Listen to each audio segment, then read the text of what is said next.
luta, a luta continua, a luta, busa, a luta, busa, a luta continua. Victoria, Victoria, Asata, Victoria, Victoria, Asata, Victoria, Victoria, Busa, Victoria, Busa, Victoria, Asata. 100 civil society groups on EndSARS protests across Nigeria held today in Abuja, October 20, 2020, to call on the EndSARS protesters to stop the unwarranted violation of the rights of other Nigerian citizens and entrenchment of criminal activities in the country. Gentlemen of the press, we are pleased to welcome you to this press conference, which is called to address issues arising from EndSARS protests. You will recall that when the incidents of police brutality first became topical and Nigerians decided to protest against it, all of us joined without hesitation. At the start of this protest, everyone was focused on issues while highlighting the need to call operatives of the Special Anti-Robbery Squad unit to order with the demand that the unit must be scrapped.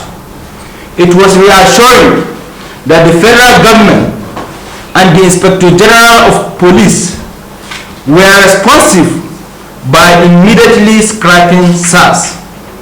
Further agitation from protesters saw to it that the government agreed to a 5-point demand from protesters. These demands were geared towards wholesomely reforming the entire Nigerian policing system. From the way we see it, the demands that were tabled included items that should be dealt with immediately on the short term, mid-term, and long term. As outlined, we realize that it will take time for each set of demand to be implemented, depending on whether it is something that will be done immediately or something that will cover a period of months or years. The logic is that protesters will then allow the government time to implement these demanded changes. This perhaps informed the decision of some people to drop out of the protest because they want the government to have time to respond to the things that they have asked for. This does not in any way negate the rights of those who decided that they will continue to protest. In fact, we seem that they now move beyond the demand for police reform to include other things. Some of them are even asking for the sack of the government, which was not something that was originally on the table. What this means is that serious-minded people return to their legitimate businesses and activities while waiting to see how the government implement the changes that they have demanded. From the way we look at it, this has made those who are still protesting to change their tactics by doing things to force others to become part of the protest. We now see them increasingly blocking roads in a way that prevent people from getting to their workplaces, from getting to their places of businesses, and even in some instances from accessing life-saving treatment. In Abuja, for instance, protesters obstructed the airport road, knowing that it is a major access for people traveling out of the city and heading to the airport to catch their flights. A particularly sad outcome from this was the case of the woman reportedly in labor who died because she could not get to the hospital for life-saving intervention.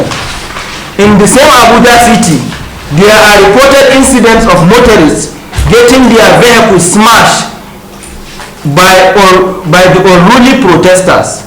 In Osun State, there was the sad incident of protesters attacking the state governor. They then went on rampage and burned down a mall in the state capital. In Benin City, Edo State, protesters broke into 2 prisons and set free inmates that include hardened criminals.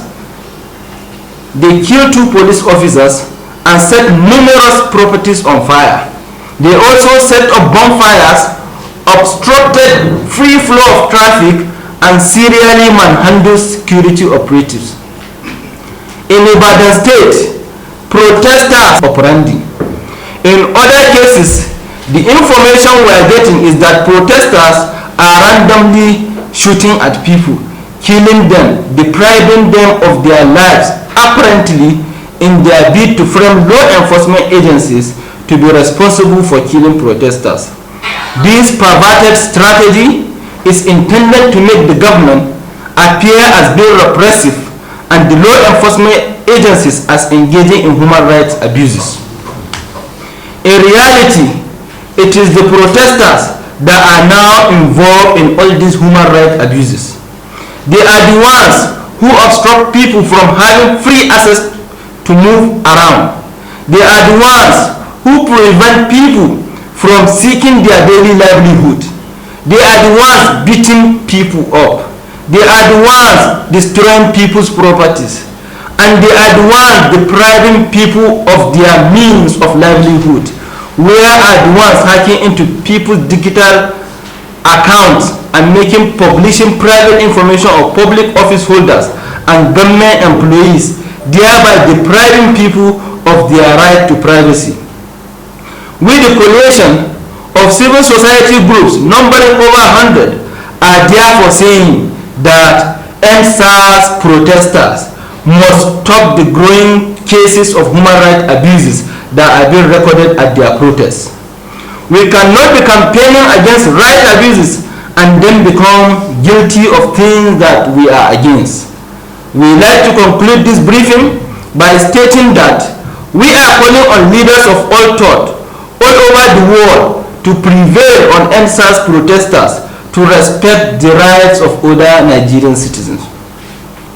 We further demand that they prevail on the government to change its approach of allowing some people run riot simply because they are hiding under the identity of youth to protest.